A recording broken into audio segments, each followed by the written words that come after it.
Why is this so important? It is important because if his forefathers, where now he's going to meet them, were performing the very similar Isintu things, therefore for him to be accepted by them, they have also, the family has to also to perform that, because it's no longer now in our hands, but it is in the hands of the forefathers and his grandfathers. Kabazela, look, I made the observation yesterday that as much as we are being told that the former minister's death was in fact a suicide, in this instance then the process of such rights actually changes drastically. Maybe just enlighten us on this aspect, because suicide is typically treated as bad luck or umkhokha, and such individuals need to be fully cleansed with a goat or a cow in order to remove this bad omen. But in this case, the cause of death is still a mystery to us. So I suppose Ushembe in this instance is going right ahead with according the late Nyambo's full rights in terms of how he passed away. Majali, look, I did mention that, okay, let's separate two things here, Isintu, Usiko, and Umkhuba. Isintu to a person who particularly died as he died. Okay, let's assume it was suicide. We have to do what we call ukuvala umkhokha. Now, how do you vala umkhokha? Now, according to Isintu, you slaughter a four-legged animal, which is either a black sheep or a goat. And once you have slaughtered that, therefore you collect him among neighbor, and then you slaughter the second one, which is now saying, now we have cleansed those among neighbor, now you have to get inside into the premises of the house. But at the moment, we are not yet sure whether was it suicide or what actually happened. What is exciting me is that, you see, the Nazareth Church, Shembe, how they perform, they normally use water. So I think there they will actually use water in order to cleanse him as a church. But if the family, therefore, is taking also their own route of Isintu, they will actually perform what I've already said, the slaughtering of those two goats or maybe those two sheep. It depends, which will now be particularly for the family, but not for the church. But I'm happy that they brought in the Nazareth Church, because the Nazareth Church, they've got their own ways of cleansing the spirits and cleansing the people who have actually passed away like this one, as we are still in limbo on what actually happened. Absolutely, the Professor, and in the context, I suppose, of current times as well, the fact that the late ambassador was a public official, where does then culture coincide with modern practices? I remember the recent furore over the families, if you remember, of the 3 police officers who were found at the Henops River, the outcry especially on traditional principled people who know that some of these rites and rituals cannot be shown to the public. Does tradition allow for such breach of protocol, specifically in regards to an individual's life? In this regard, of course, he was an internationally renowned politician and a public servant in our country. I think, yes, you are correct, Majali, but I think for the family, I don't know whether they will show when they perform that ritual, particularly of the Isintu, because that is a highly, highly secretive thing. In other words, how they will do it and so on. They can show us maybe when he enters the premises, maybe we can see the goat standing there, we can see something there, but the real performance, it won't be shown. The other thing is that I don't see any clash between the traditional and also the way of life as we live it as the Western way of life, because we are all actually the children of Umvelingangi and of God. So therefore, whatever that we perform, it belongs to us as a nation, or maybe as a family, what the family used to do.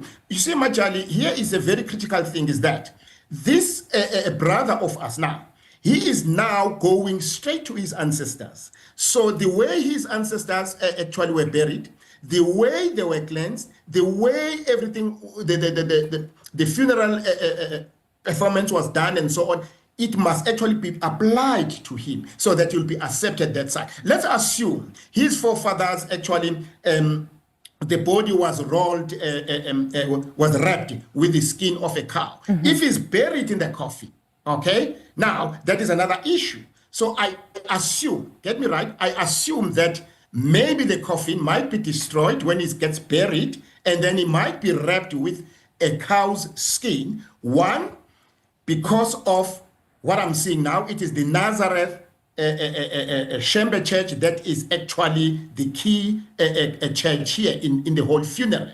So therefore, if really they're going to do it according to Shembe, that will be the case. But if it's going to be done maybe according to the family way of doing things, even though they've invited the Nazareth, they will put him in a coffin. Right. So let's talk about the life of Ubaba Mthethwa as you understand it as well. I mean, maybe talk to us about the triumph, the controversy, as well as that tragic end. We know that in most instances, specifically in traditional culture, when somebody passes away without ever having the chance to actually clear their name, especially after dying under such a cloud of suspicion, how does the family move forward from this? What Samgele has already narrated is very exciting. Now, if you listen carefully to the history of Nathi Mthethwa, he has actually done a huge work. There's one thing we as Africans, we have to understand. Whenever someone is doing something, is not him. It is the spirit that is in him. My belief is that each and every person is driven by abakubo, his ancestors. It's either amakhehla or ikhehla or izalukwazi ezithile. You must ask yourself why certain people chose to be politicians, others not so.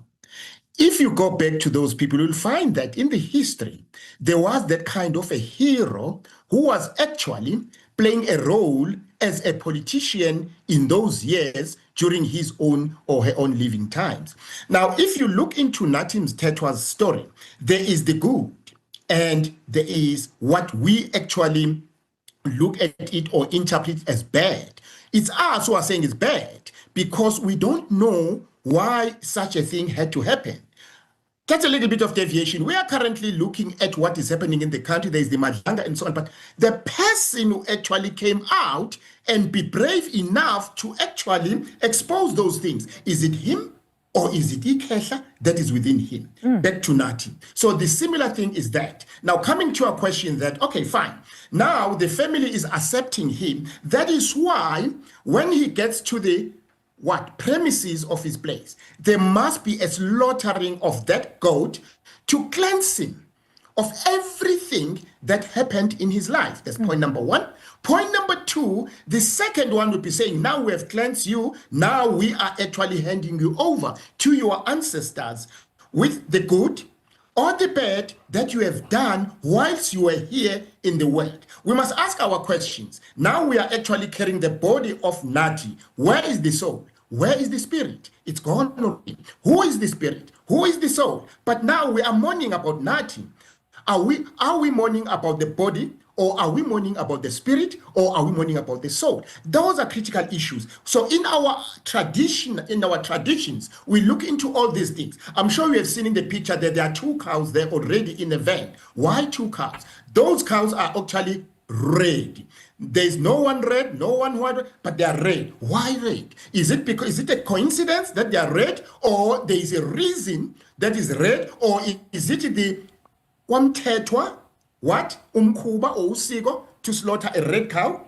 And what are those skins going to do in that family? We have inyongo in those cows. What is that nyongo going to do? Now, Mkhize said here is either we get a sheep or a goat to cleanse him. But look at the yard now. There are two cows. Isn't those two cows maybe going to perform what was supposed to be performed by those goats or by the sheep? Because he is far bigger than an ordinary person. Respecting the person who was actually driving him, who made him to be so big. Not even a single person on this earth actually becomes big himself without actually someone in him who was big and who makes him to be big and who makes him to be unique and be different. Mm-hmm. You know, Professor, you made a very interesting point when we started our interview, and that is, of course, I think something that we often always miss, specifically as journalists as well, when covering such, of course, proceedings, is there's a very clear distinction between family traditional practices and the normal traditional practices. Maybe if you can just go a little bit further and explain that in this context, because we know Kabazela might not necessarily practice the same rituals as Kwajali, for instance. Ukansile Majali. Let's look into the coffin, Majali. That coffin is not an expensive coffin. Why? All right? Note that it's not an expensive coffin. It's not these big ones and whatever. It's just an ordinary and normal one. Why? Is it because it's going to be buried by Shembe, where they're going actually to crush it down and whatever and wrap the body with the cow skin? That's point number one. Point number two here, I mentioned, as you actually asked me to allude on that there is Isintu, there is Usiko, which is Umkhuba. Now, we are going to find a combination here. What we are not going to be shown here on the screen, I can guarantee you, it's Umkhuba, there is Isintu, because it's Usiko is their own sacred thing. They might show us Isintu. They might speak to the newspapers. They might speak to you as journalists that we have performed 1, 2, 3, but they will never actually give you, the crux of the matter to say we have done this and this and this, because it is part. As we have mentioned, that the Majalis and the Kabazelas won't actually do the same thing. Mm-hmm. For me, this is a very interesting funeral where we are finding someone who was actually so big in the community, who has done so wonderful work, but he is stuck now with his own traditions, with his own Mthethwa family tradition, with his own religion now, which was practiced in the family. Let's assume in the family they were not practicing the Nazareth's Shembe way, they were practicing the other way around, but because maybe it's himself said, if I die, you must bury me according to the Shembe way, or maybe it's the procedure in the family, that everyone was actually buried through this kind of a religion. Mm-hmm. Professor, I mean, when you mention the issue of the media, right, in terms of those who attend the funeral, with all the rites also that are currently being performed, and they don't necessarily ascribe or believe in the rituals, right, or have a completely different belief, how should families then be able to communicate this to ensure inclusivity, Prof? And I think people take this very lightly at times. But before you answer, I just want to quickly wrap up, of course, with our reporter, Samgele Maseko, who's currently alongside that cottage. Samgele, are you there? All right, it seems like Samgele is no longer there. So, Professor, you can go ahead and respond to my question there. All right, let's listen into Samgele. Professor, just hold on a second there. My apologies, as we are, of course, concurrently monitoring those developments of the cortege that is heading to Kwambonambi. Samgele, are you there? Give us maybe a geographical indication as to how far you are now from the homestead of the late Nathi Mthethwa, as you had just departed from the funeral home.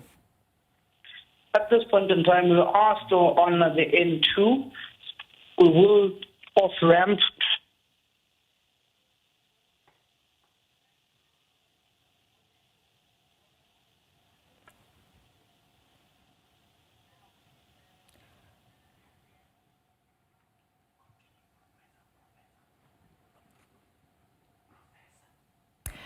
All right, it seems like we have lost connectivity once again to our reporter Samgele Maseko. There he was on hybrid on the line with us, just giving us a sense of how far they are now after leaving the funeral home to make their way, of course, to the homestead of the late Nathi Mthethwa, which is, of course, in Kwambonambi. And that's where all the official proceedings will be taking place. But let's rope back in Professor, of course, Mkhize there, Professor Kabazela, to continue talking to us and engaging with us about some of the rituals as well as rites that we have seen, specifically aligned with this repatriation as well as this burial. So, Professor, I was just asking there, in terms of those that attend, specifically the media and those people that might not necessarily necessarily believe in some of these rituals that are being performed. How does a family then have, give that message out to say, we are not excluding you, but these are the protocols when you do come? Because we do understand as abantu abamnyama, kuyagezwa nezandla when you leave after actually attending a death or la kushonwe khona from a funeral. Bab. When you are in Rome, you do as the Romans do. That is the issue, Majali. There's one thing we must remember, Majali, is that all religions, let's start with the religions, all religions have their own ways of doing things. But those religions are carried by human beings. Those human beings are part of the family, part of the community, and part of the society. So at this point in time, we are actually sitting with the Mthethwa family who have lost. Now, the Mthethwa family, they were part of the community and the society and the world at large. So a number of people will be attending there who have got their own religions, but not even a single religion will actually have to look down upon another religion. Besides the fact that you say a funeral is a family thing.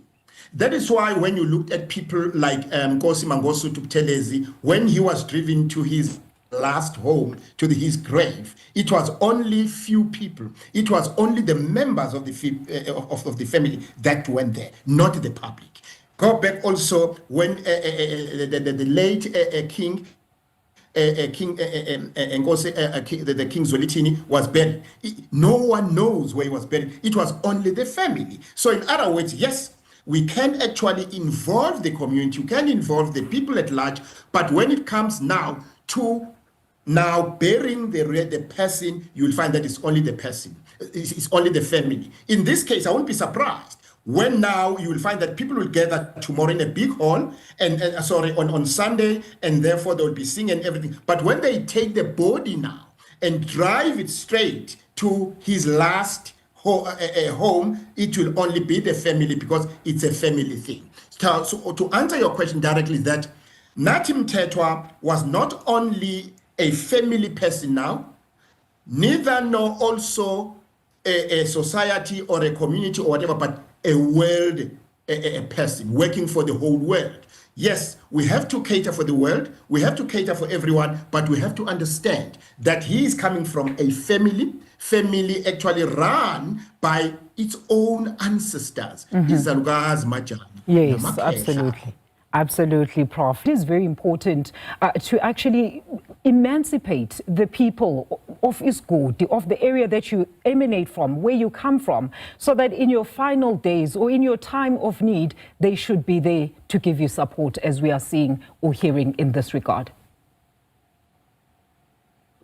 Sorry, Majali, I couldn't hear you. There were some voices coming through here. Could you please repeat the question? There are other people connected here. Yes, absolutely, Professor. I am saying, as of course, we are currently monitoring the last phase of the journey back to the official residence of the late Nathi Mthethwa's residence in Kwambonambi. Samgele just spoke about something very profound here, and I think we need to further expand on that.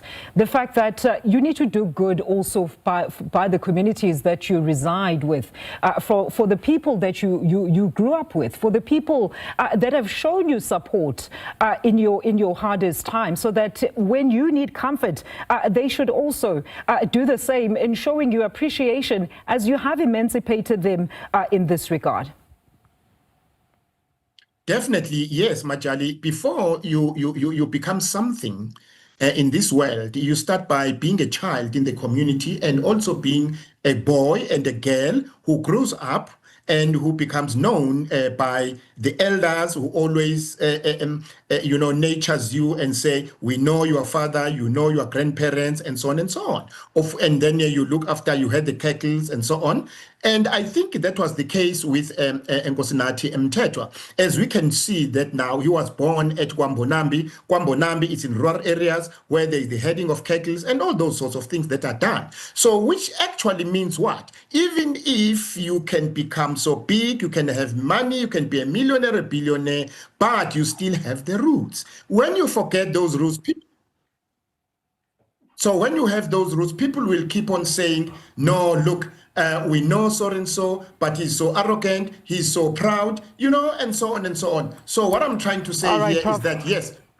Let's now bring in, of course, our correspondent, Sophie Mokoena. So, Sophie, as we observe this critical moment as the son of the soil, he's been referred to, finally arrives at his homestead. What is the current atmosphere? What can you tell us about what is currently going on there? Well, you have many people, particularly the people in the area, who have converged here, but also mainly the family. And as Bongiwe has indicated, right now, it is a private moment. And there has been a request that the cameras must switch off as they deal with traditional ceremony before his body is taken into the homesteads. And therefore, media cannot beam those visuals. As you know, with our culture, there are issues that are private and are just for the family. It is that moment. And you have the people from the area who are here, but also the leadership of the ANC still here. You can see young people wearing ANC t-shirts. Clearly, these are the youth who are members of the African National Congress, and of course, the family members. And as we speak, the family now, it is a private moment just outside the gate where they are dealing with the traditional ceremony. And then when they are done, we will again have visuals outside here, and also the body will then be taken into the house. And at this moment, we can only say that it is that moment with our culture where they've started with the cultural proceedings to ensure that they are done with that before sunset. Absolutely, Sophie. Speaking of culture, I want to bring in Professor Mkhize, who's a cultural expert. He's an honorary professor at UKZN and founder and president of Umsamo Institute. He's been in conversation with us to specifically talking to some of these rights. So, Professor, finally that moment there that we have been awaiting, where the media is now going to be barred, of course, from filming the proceedings there. And I suppose that is that critical moment that the body should be cleansed before entering the premises. Mageza ngoba isithilwe indlu abanye begeza ngamanzi. Welcome home. Siyakwamukela mfowethu engabadini yase Kwambonambi. Yes, Majali, definitely, as I mentioned earlier, I did say that it will be really, really impossible for us as the viewers at home, as well as the journalists, the cameras, actually to show us what will be happening. That is why I mentioned the normal standard way of doing it, but we are now seeing in the yard, the van parked with 2 cows, and those cows are red. So there is a significance of those kinds of things, the color and the cows. You might find maybe that those cows, the one is a female, the other one might be a male, which is actually saying, Nina bagogo mamugeleni, Nina bamkhulu mamugeleni. But how will that be done? It will actually be hidden from us. They will do it. Maybe we'll see by the time they are singing and so on. So that now will be the coming of usiko, umkhuba, wakwanyambose, wakwamthethwa, which actually is not necessarily meant to be seen by other people, because they are actually, for this in particular, not part of that, but they will be part of what? Of the whole proceedings going straight to the graveyard. You know, Professor, another interesting observation that I've actually observed during these proceedings is that the family-in-law has played quite a very critical and amazingly pivotal role from the repatriation. We saw Dr. Buthelezi, who's of course the brother to the wife of the late Nathi Mthethwa, spearheading the repatriation processes from Paris all the way back to ensuring that the spiritual and mortal remains get back to King Ushaka. So it's something that is unprecedented. We don't normally see this, specifically when you also take into consideration the fact that, of course, the Buthelezis come from a royal family. So we don't particularly see this in relation to Abakwegas. Definitely, yes. You know, this one brings us to what is the value of a woman in a family? What is the value of unkosikazi, umfazi, umakoti emndenini? Because now, it is now the family of the in-laws that must actually drive this. Even though maybe it might not be a norm in other families, we don't know. Maybe it's a norm of the Mthethwas. Also, remember that the wife is coming from what we call the Buthelezis, which is the royal family. Maybe that is the issue. Also, you might find that for the royal family to handle this, it's actually saying we as a family of the wife here of our sister or daughter, we are actually concerned, and also we were part of this, and therefore the wife was brought into this family ukuthi azo kokhela umlilo. Therefore she must kokhela umlilo until she dies. Remember, in the Bible we always say siyofa silahlane. What does it mean? Now the family, the in-laws must actually practice that. Ukuthi now he has passed away, now we are standing for our daughter in order to perform this. What a lovely thing. And maybe whilst we're on that as well, reports indicated yesterday also there, Professor, while we're talking about the critical role that the family-in-law, the Buthelezi family, has played in this regard. We understand that they actually donated 2 cows to the Mthethwa family as part of isinxephezelo sabo to the Mthethwa family. How is this normally done under normal circumstances? You know, I don't think it is isinxephezelo.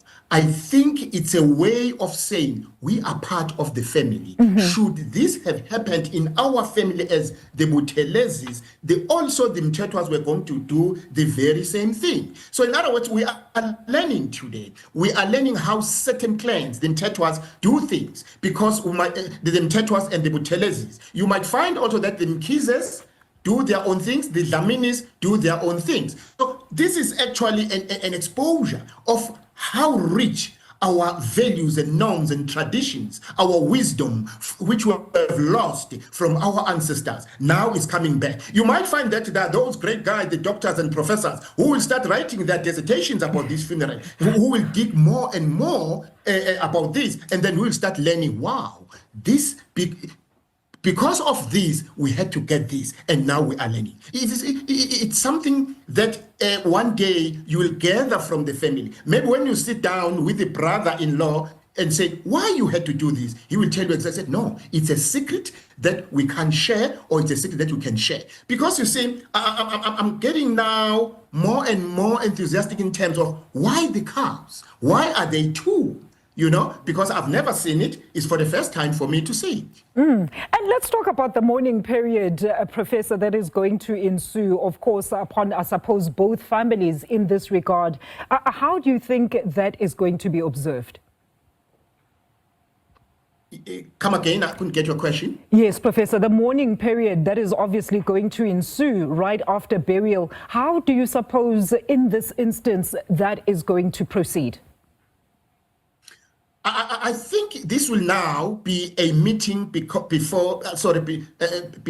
the in-laws and the family of the Mthethwas, okay? And the person now here who will be more on the limelight will be the wife, Buthelezi. Is she going to mourn on a similar way like other women?